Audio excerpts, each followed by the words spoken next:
नमस्कार सबको, कैसे हो आप लोग। आप लोगों का बहुत बहुत स्वागत है मेरे चैनल सिंप्लीफाई लर्न में।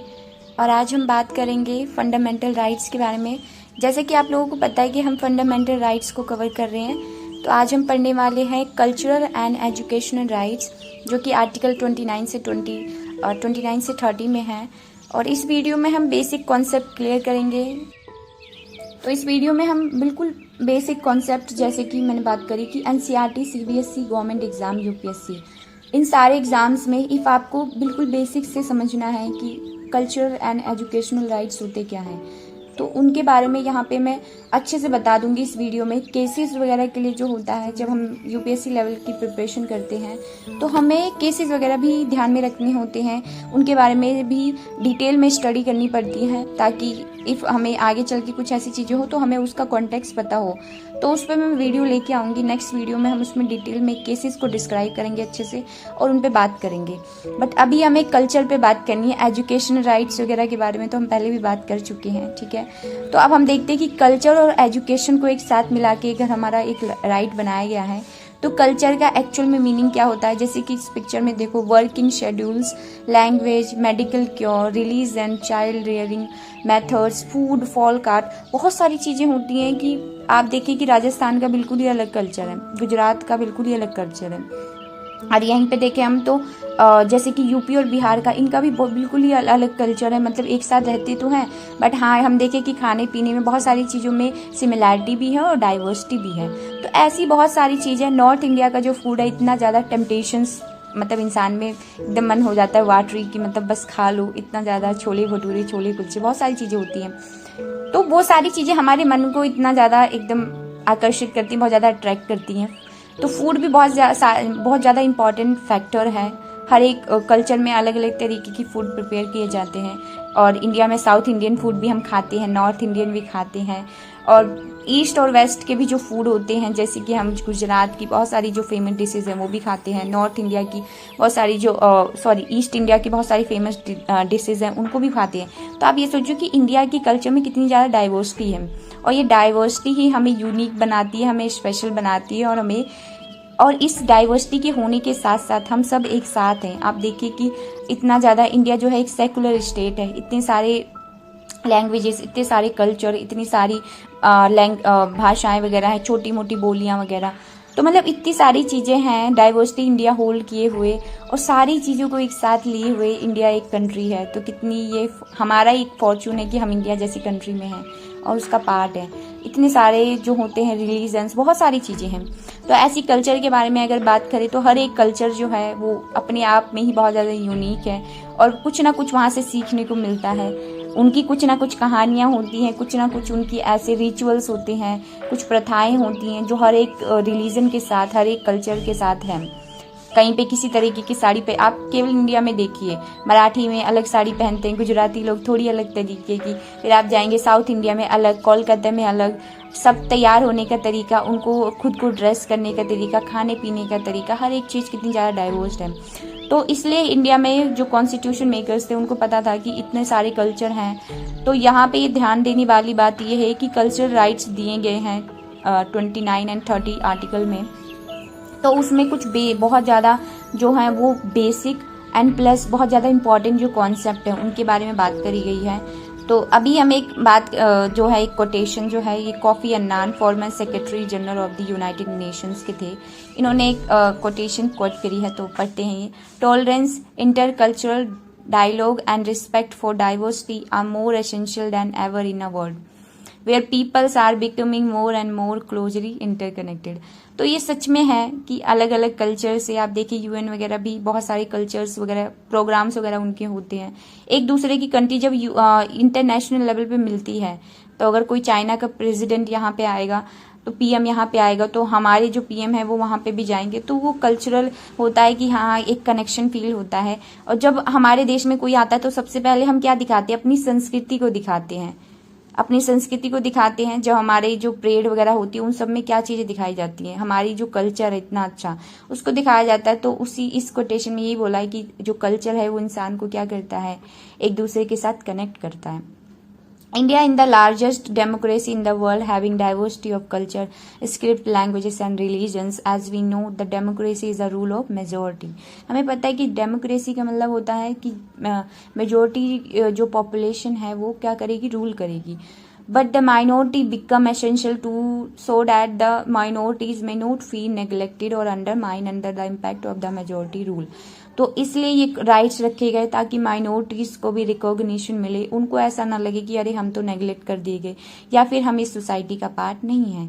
Since people take pride in their own culture and language, as special right known as cultural and educational rights has been include. तो इसलिए जैसे कि हर एक इंसान अपनी लैंग्वेज पे प्राइड करता है, अपनी कल्चर पे बहुत ज़्यादा प्राइड होता है, तो उसके बारे में बात करी गई है हमारी फंडामेंटल राइट्स में. This fundamental right intends to preserve the culture of minority groups in India. Indian society is a composite heterogeneous one and its diversity is one of its strength. The Constitution guarantees these rights to minorities so that diversity of this country is preserved and provides avenues for all groups, including marginalized ones, to protect, preserve and propagate their culture. तो इस right का basically यही मतलब है कि India में इतने सारे कल्चर हैं, इतने सारे और इस स्लाइड में बेसिकली ये बताया गया है कि this fundamental rights intends to preserve culture of minority groups in India. Minority जो ग्रुप्स हैं इंडिया में, उनके कल्चर को प्रोटेक्ट करना, उनको रिकॉग्निशन देना, उनको ये राइट देना कि वो अपने कल्चर को प्रोटेक्ट कर सकते हैं. जैसे हमें रिलीजियस राइट्स मिले हैं, फ्रीडम ऑफ रिलीजन, तो ऐसी उनको भी अपने कल्चर को लेके जो उनके इंडिया में इतने कॉम्पोजिट है, हेट्रोजीनियस, जो हमारी जितनी सारी अलग अलग तरीके की डाइवर्सिटी है, और इंडिया की स्ट्रेंथ भी यही है कि इंडिया में इतनी सारी डाइवर्सिटी है फिर भी इंडिया एक कंट्री है. तो इसलिए जो कॉन्स्टिट्यूशन है वो गारंटी करता है माइनॉरिटीज को कि उनके राइट को प्रिजर्व किया जाएगा, ठीक है, और प्रोटेक्ट किया जाएगा, और उनको क्या है, आज़ादी है अपने कल्चर को प्रोपोगेट करने की. Protection of interest of minority, आज आर्टिकल 29 से स्टार्ट करेंगे. ये हमारा जो है article cultural and education rights का पहला राइट जो है पहले मेंशन किया गया है. तो अगर हम इस राइट में बेसिकली बात करें तो protection of interest of minorities, article 29 में प्रोटेक्शन की बात करी गई है. किसके प्रोटेक्शन की, माइनॉरिटीज के इंटरेस्ट की. तो आर्टिकल 29 का जो क्लोज फर्स्ट है इसमें बताया जाता है कि this provides any section of the citizen residing in India having a distinct culture, language और script the right to conserve their culture, language and script. India में कोई भी पर्सन जो इंडिया का सिटीजन है, कहीं पे भी रिसाइड कर रहा है, तो उसको क्या है, राइट है. और उनको राइट किस चीज़ का है, अपनी लैंग्वेज को कंजर्व करने का, अपनी स्क्रिप्ट और अपने कल्चर को कंजर्व करने का. और आर्टिकल जो है वो 29 का जो क्लॉज सेकंड है उसमें बात करी जाती है, the state shall not deny any admission into educational institution maintain by it और those that receive it from it any person based on race, religion, caste, language और एनी ऑफ देम. यानी कि इसमें यह भी बताया जाता है कि जो स्टेट है वो क्या है, एक इंस्टीट्यूशन है जो कि हर एक सोसाइटी के हर एक इंसान के लिए है. तो अगर स्टेट ही डिस्क्रिमिनेशन करने लग जाएगी तो सोसाइटी में जो है वो इक्वालिटी, सोसाइटी में जो है वो जो यूनिटी है वो कैसे मेंटेन रहेगी. तो इसलिए कॉन्स्टिट्यूशन में क्लियरली मेंशन किया गया है कि स्टेट जो होगी वो बायस नहीं होगी. स्टेट जो होगी वो, अगर स्टेट की कोई इंस्टीट्यूशन है जैसे स्कूल्स वगैरह या फिर कोई अदर इंस्टीट्यूशन जैसे एनजीओ वगैरह या फिर कोई भी इंस्टीट्यूशन जहाँ पे स्टेट जो है वो क्या करती है, कंट्रीब्यूट करती है, एड प्रोवाइड करती है, तो उन जो इंस्टीट्यूशंस होंगी उनको कोई भी तरीके का राइट नहीं है, ठीक है. उनको ये मेंटेन करना पड़ेगा कि किसी के साथ भी डिस्क्रिमिनेशन ना हो, किसी के साथ पार्शियलिटी ना हो on the basis of race, caste, culture और रिलीजन, ठीक है. तो यानी यदि कोई बच्चा जो है वो यूनिवर्सिटीज में पढ़ता है, जैसे कि जो मैं हूँ वो दिल्ली यूनिवर्सिटी में पढ़ती हूँ, तो हम जब कॉलेज जाते हैं तो हम बहुत तरीके के लोगों को देखते हैं. कोई ईस्ट से आ रहा है, कोई वेस्ट से आ रहा है, कोई साउथ से आ रहा है, अलग अलग तरीके के बच्चे आते हैं. एंड फिर हम लोग जब उनसे बात करते हैं तो हम उनके कल्चर के बारे में जानते हैं, वो लोग हमारे कल्चर के बारे में जानते हैं.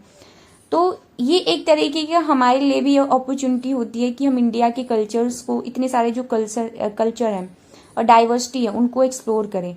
तो ये चीज़ें काफ़ी बहुत बार तो हम बहुत ज़्यादा क्यूरियस भी होते हैं जानने के लिए, वो अलग तरीके के, जब उन लोगों के जो होता है ड्रेस कोड जब अलग होता है, हमसे थोड़ा अलग होता है, डिस्टिंक्ट होता है, तो हमें थोड़ा अच्छा लगता है, क्यूरियोसिटी होती है उनके बारे में जानने के लिए। तो ये जो होता है, ये यूनिवर्सिटी जो होती है वो जो होती है वो प्लेटफॉर्म प्रोवाइड करती है ऑल ओवर इंडिया के जो सिटीजन्स हैं, जो स्टूडेंट्स हैं उनको, ताकि वो आके यहाँ पे पढ़ें, रिसाइड कर सकते हैं, अपने कल्चर को फॉलो कर सकते हैं और अपने कल्चर को प्राउडली मान सकते हैं। उनके पास ये राइट है। कोई भी उनके अगर राइट्स को वायलेट करता है तो उसको क्या मिलेगी, उसको पनिशमेंट मिलेगी और ये कि ऑफेंस कंसिडर किया जाएगा।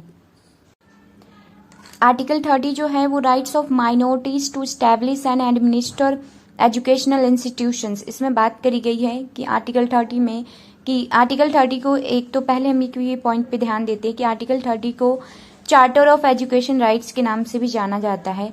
एंड आर्टिकल जो 30 है उसमें जो फर्स्ट क्लॉज है, all religious and linguistic minorities have the right to establish and administer educational institution of their choice।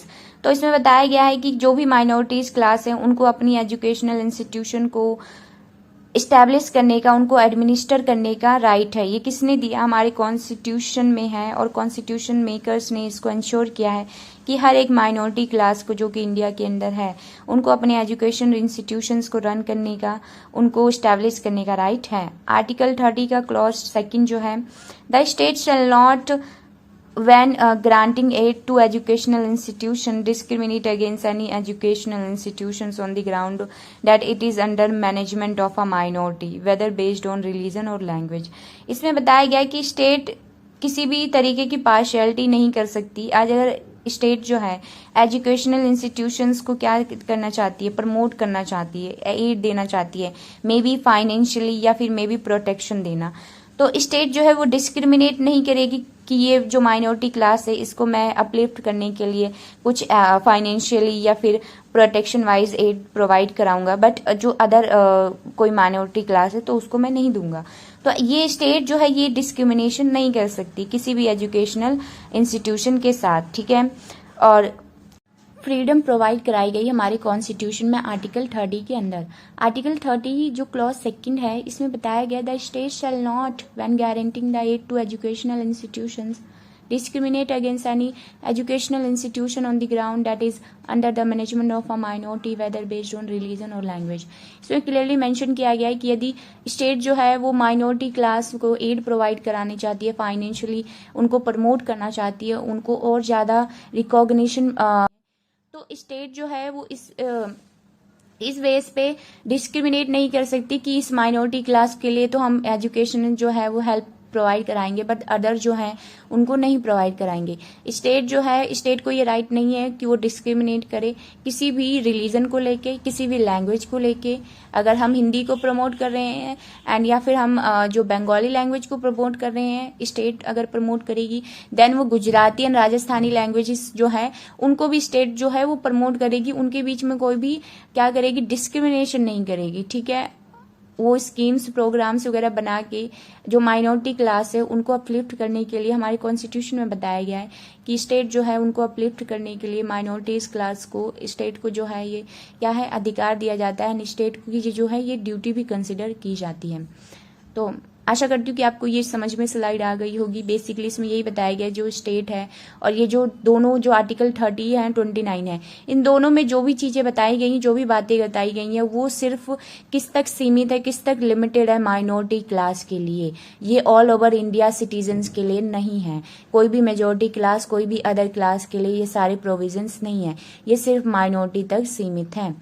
तो अगर हम देखें कि the term minority is not defined in the constitution, constitution में ये टर्म माइनॉरिटी डिफाइन तो नहीं है, बट हम समझ सकते हैं आर्टिकल 30 के, आर्टिकल जो 30 है उसमें बताया गया है, talks about linguistic and religious minorities, जो कि रिलीजन के द्वारा, ठीक है, रिलीजन के द्वारा कोई माइनॉरिटीज है, जिस इंडिया में बहुत सारी माइनॉरिटीज हैं। तो जो हिंदूज हैं वो मेजोरिटी में है, बाकी बहुत सारी माइनॉरिटीज हैं। तो उनको बोला गया है कॉन्स्टिट्यूशन के अंदर कि हम इनको लिंग्विस्टिक एंड रिलीजियस माइनॉरिटीज़ को ही माइनॉरिटीज़ एक्चुअल में भी मान सकते हैं। The minorities have been defined as based on language and religion.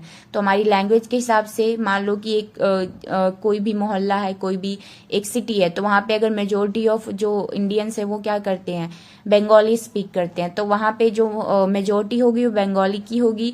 And if अगर 20 या 10% लोग हिंदी स्पीकर्स हैं, तो वहाँ पे जो माइनॉरिटी होगी वो किसकी होगी, वहाँ पे जो माइनॉरिटी होगी वो हिंदी स्पीकर्स की होगी। ठीक है, तो अगर ऑल ओवर इंडिया में देखें तो हिंदू जो है वो मेजोरिटी में है, और माइनॉरिटी क्लास में बहुत सारी क्लासेस आती है, पारसी वगैरह, बहुत सारे ऐसे जो रिलीजियस क्लासेस हैं जो कि जिनको माइनॉरिटी कंसिडर किया जाता है। Indian student have the right to receive education in their mother tongue में वो एजुकेशन परसीव कर सकते हैं। ठीक है, जैसे कि गुजराती वगैरह अदर लैंग्वेजेस प्रोवाइड की जाती है। जब हम एजुकेशनल इंस्टीट्यूशंस में एग्जाम्स वगैरह देखते हैं तो हम देखते हैं कि जो अलग अलग स्टेट के एग्जामिनेशंस होते हैं तो वहाँ पे आप उन लैंग्वेजेस को भी प्रेफर कर सकते हो। ठीक है, article 29 of the constitution India guarantees this right while article 30 protect the interest of minorities. ठीक है, तो आर्टिकल 29 किसके बारे में बात कर रहा है, राइट को सिक्योर करने का। ठीक है, एजुकेशन राइट्स को प्रोवाइड कराने का। और आर्टिकल जो 30 है वो एजुकेशन इंस्टीट्यूशन को इस्टेब्लिश करने के लिए प्रोटेक्शन प्रोवाइड कराता है। तो आज की वीडियो में इतना ही। आर्टिकल 29 जो है वो बेसिकली किस के बारे में बात करता है, एजुकेशनल इंस्टीट्यूशंस को इस्टेब्लिश करने का, उनको रन करने का, और अपनी मर्जी की जो भी हमारी लैंग्वेजेस हैं जो माइनॉरिटीज़ की हैं, नॉट ऑल इंडियंस की, जो माइनॉरिटीज़ की लैंग्वेजेस हैं, जो उनकी जो भी कल्चर है उसको प्रमोट करने के लिए वो एजुकेशन इंस्टीट्यूशंस को रन कर सकते हैं। ठीक है, माइनॉरिटीज़ को ऑल्दो हमारे कॉन्स्टिट्यूशन में डिफाइन नहीं किया गया, बट यहाँ पे 2 पैरामीटर्स दिए हैं, एक तो रिलीजियस और दूसरी लैंग्वेज वाइज। ठीक है, तो ऐसी अलग अलग जो इंडिया में जो अलग अलग प्लेसेस है वहाँ पे अलग अलग माइनॉरिटीज़ हो सकती हैं, बट हम किस पैरामीटर पे बोल सकते हैं कि ऑल ओवर इंडिया में ये क्लास माइनॉरिटी है, कि बेसिस ऑफ देयर रिलीजन, कि उनका रिलीजन इंडिया में कितना स्प्रेड है और उनकी लैंग्वेज जो है वो ऑल इंडिया में लेवल पे बोली जाती है या नहीं बोली जाती है। ठीक है, तो आशा करती हूँ कि इस वीडियो में आपको समझ में आ गया होगा कि माइनॉरिटी क्लास क्या है और माइनॉरिटीज़ के राइट्स क्या हैं। ठीक है, अब हम थोड़ी सी बात करते हैं, जो हम लास्ट में करते हैं थोड़ी सी बात, कि डाइवर्सिटी, इंडिया एक डाइवर्स कंट्री है। और तो हमारा लास्ट का सेक्शन होता है जो कि जैसे कि वीडियो पे चर्चा या फिर टॉपिक पे चर्चा, जैसे मोदी जी का है परीक्षा पे चर्चा, तो हम इस पे थोड़ी सी चर्चा कर लेते हैं, थोड़ा सा इसको डिस्कस कर लेते हैं।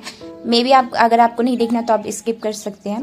बट डाइवर्सिटी, इंडिया एक डाइवर्स कंट्री है और इंडिया में इतने ज़्यादा कॉन्फ्लिक्ट्स होते हैं, और इंडिया का जो पास्ट भी रहा है वो हमने देखा है कि डिवाइड एंड रूल में जो था वो अंग्रेजों ने डिवाइड किया एंड रूल किया, हमारी संस्कृति को पूरी तरह से डिस्ट्रॉय किया, हमें डिवाइड करके किसी न किसी तरह से अपने आप को रूल करने का और अपने आप को वेस्टर्न कल्चर को बहुत ज़्यादा अच्छा दिखाया है। इसी वजह से हम देखते हैं आज भी लोग पागल रहते हैं कि बस उनके अंग्रेजों जैसे बन जाए, उनके जैसे बाल हो जाएं, उनकी जैसी चीज़ें हो जाएं। बट हमें ये भूलना नहीं चाहिए कि हम इंडियंस हैं और हमारी जो ब्यूटी है वो है हमारी डाइवर्सिटी में, हमारा इतना अलग कल्चर है, इतने अलग अलग लोग हैं, तो हमें उस पर प्राउड करना चाहिए। और हमें प्राउड है भी, बहुत ज़्यादा प्राउड है अपने कल्चर पे, बहुत सारी चीज़ों पे। जो लोग भी जाते हैं, जिनके भी ड्रीम्स होते हैं अलग कंट्रीज़ में पढ़ाई करने की, जो भी है, तो बहुत अच्छी चीज़ है, आप कहीं पे भी पढ़ें, कहीं पे भी जॉब करें, बट हाँ इंडिया की ऑलवेज रिस्पेक्ट करना है अपनी कंट्री की।